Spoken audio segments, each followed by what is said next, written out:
ஓம் ஸ்ரீ கிருஷ்ணாய பரமாத்மனே நமஹ.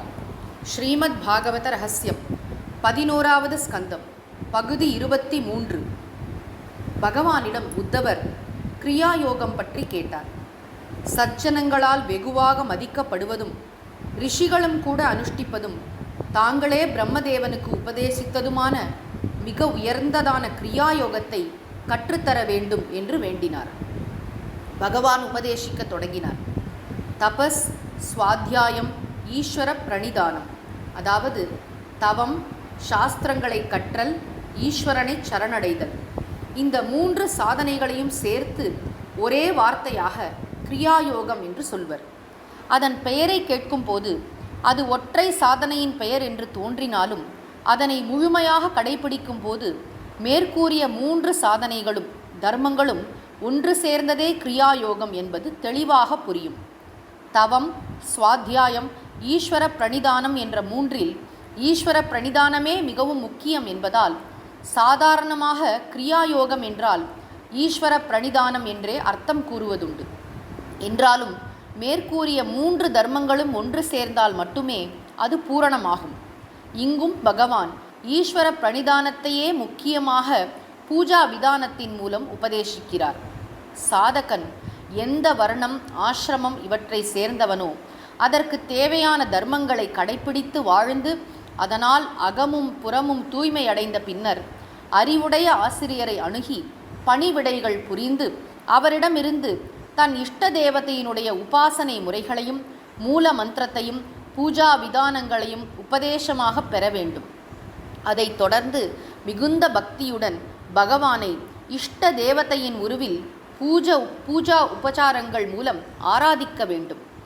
உத்தமமான கல்லாலோ மரத்தாலோ உலோகத்தாலோ பகவானது விக்கிரகத்தை செய்து வழிபடலாம். அல்லது சித்திரமாக வரைந்தும் கொள்ளலாம். பொடிகளால் கோலமிட்டும் செய்யலாம். எந்த பொருளும் இன்றி வெறும் மன சங்கல்பத்தினால் மட்டுமே செய்தாலும் போதுமானது. இரத்தின கற்களில் பகவானது உருவத்தை கற்பனை செய்து கொள்ளலாம். தீர்த்த கரைகளில் ஆராதிக்கும் போது அங்குள்ள மணலால் பகவானுடைய உருவத்தை கற்பனையால் செய்யலாம். இவ்வாறு செய்யப்படும் விக்கிரகங்களில் சலம் என்றும் அச்சலம் என்றும் 2 வகை உண்டு. ஓரிடத்தில் ஸ்திரமாக வைத்து பிராண பிரதிஷ்டை செய்யப்பட்ட விக்கிரகங்களை அச்சல விக்கிரகங்கள் என்பர். அவற்றை இஷ்டம் போல இடம் மாற்றுவது கூடாது. இவை நியமப்படி பூஜை உபசாரங்கள் முதலியவற்றால் ஆராதிக்கப்பட வேண்டியவையும் ஆகும். மற்றபடி சாலக்கிராமங்கள் போன்றவற்றை இஷ்டம் போல இடம் மாற்றி அமைக்கலாம் என்பதால் அவை சல விக்கிரகங்களாகும். பூஜை செய்பவர் முதலில் புஷ்பம் முதலிய பூஜைக்கு தேவையான உபகரணங்களை தயார் செய்து கொள்ள வேண்டும். சுத்தமான நீரில் மந்திர ஸ்நானம் செய்தும் சந்தியாவந்தனம், ஆச்சமனம் முதலியவற்றால் புற தூய்மை பெற்றும் மந்திர ஜபத்தால் அகத்தூய்மை பெற்றும் உள்ளும் புறமும் தூயவனாகி வேறு எண்ணங்கள் எதுவும் இன்றி பக்தியுடனும் சுத்தமாகவும் பூஜை அறையில் பிரவேசிக்க வேண்டும். பூஜைக்கு தேவையான எல்லா உபகரணங்களையும் தயார் செய்து கிரமப்படி அதன் இடத்தில் வைத்த பின்னரே பூஜைக்கு அமர வேண்டும். அமர்ந்த பின் அங்கிருந்து மீண்டும் எழுந்திருக்காத நிலையில் தன்னை சுற்றி எல்லாவற்றையும் முறைப்படி வைக்க வேண்டும். ஜலம், கந்தம், புஷ்பம், தூபம், தீபம், நைவேத்தியம் இவைகள் பூஜையில் தவிர்க்கக்கூடாதவை ஆகும்.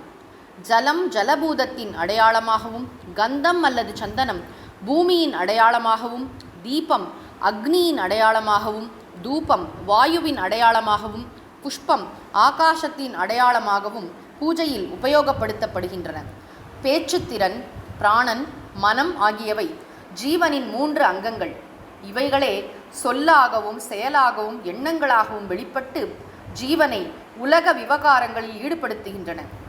மேற்கூறிய 3 அங்கங்களுடன் கூடிய ஜீவனின் அடையாளமாகவே நிவேதனம் பூஜையில் சமர்ப்பிக்கப்படுகிறது.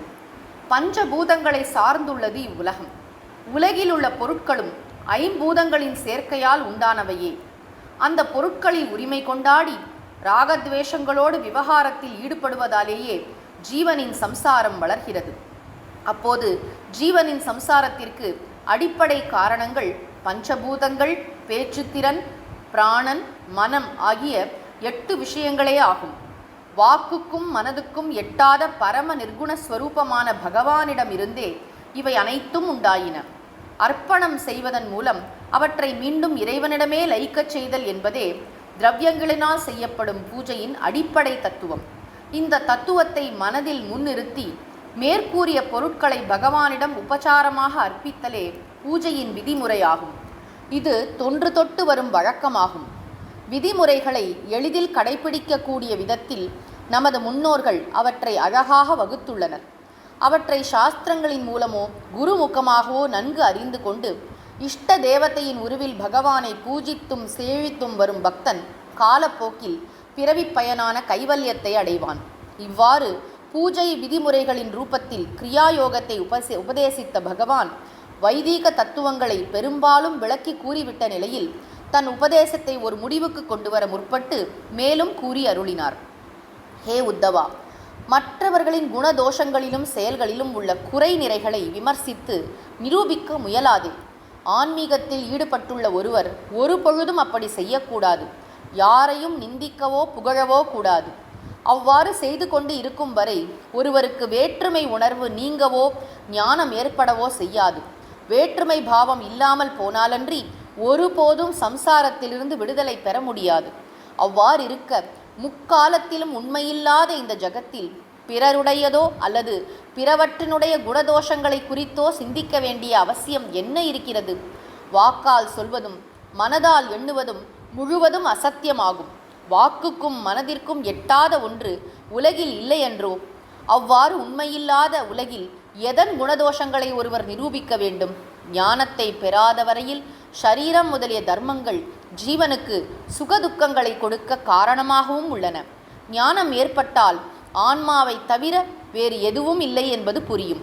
ஆத்மா மட்டும் எப்போதும் இருக்கிறது. இதுவரை கூறியது அனைத்துமே எல்லாமே ஆத்மாதான் என்பதை நிரூபிப்பதற்காகவே சொல்லப்பட்டவை. புத்தியில் சத்வம் முதலான குணங்களின் விரிவால் ஒன்றாக உள்ள பிரம்மம் அல்லது ஆத்மா பலவாக தோன்றுகிறது.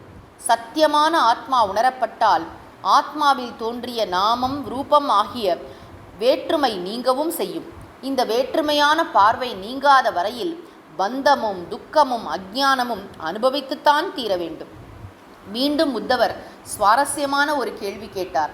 காணப்படும் ஷரீரமும் ஏகமான ஆத்மாவையும் தவிர வேறு ஒன்றும் இல்லை என்னும்போது பந்தம் துக்கம் அஞ்ஞானம் இவற்றை அனுபவிப்பது யார்? முற்றிலும் ஜடமான ஷரீரமோ உணர்வே உருவான ஆத்மாவோ பந்தம் துக்கம் அஞ்ஞானம் இவற்றை அனுபவிக்க முடியாது. அப்படி இருக்க அனுபவிப்பது யார் என்பதே உத்தவரின் கேள்வி. அதற்கு பதிலாக ஜீவனின் ஸ்வரூபத்தை மிக அழகாக பகவான் விளக்கி கூறுகிறார். குணபாவங்களும் கர்மங்களுமான ஷரீரம், இந்திரியங்கள், பிராணன், மனம் ஆகியவற்றை தான் என்றும் தன்னுடையது என்றும் அபிமானிக்கும் சக்தியுடன் சேர்ந்துள்ள எந்த சைத்தன்யம் எல்லாவற்றையும் நான் செய்கிறேன், நான் அனுபவிக்கிறேன் என்று ஏற்றுக்கொள்கிறதோ, உரிமை பாராட்டுகிறதோ அதைத்தான் ஜீவன் என்றும் சூத்ராத்மா என்றும் மகத்தத்துவம் என்றும் கூறுகின்றனர். கால சக்தியின் கட்டுப்பாட்டில் உள்ள மேற்கூறிய சைத்தன்யம் காலசக்தியின் வசத்தில் பலவித தேச காலங்கள் உபாதிகள் இவற்றில் சுற்றி கொண்டே இருக்கிறது. அதனால் பந்தம் துக்கம் அஞ்ஞானம் முதலியவற்றை அனுபவிப்பதும் இந்த ஜீவனே ஆகும். ஜீவன் எவ்வாறு உண்டாயிற்று, ஜீவத்துவத்தின் அடிப்படை காரணம் என்ன என்றெல்லாம் ஆராய முற்படுவது அர்த்தமற்றது. ஏனென்றால் ஜீவபாவம் என்பதை உண்மையில் எவ்வாறு கூற முடியும்? இருந்தாலும் அஞ்ஞானத்தின் பார்வையில் அது உண்மையென்றே தோன்றுகிறது.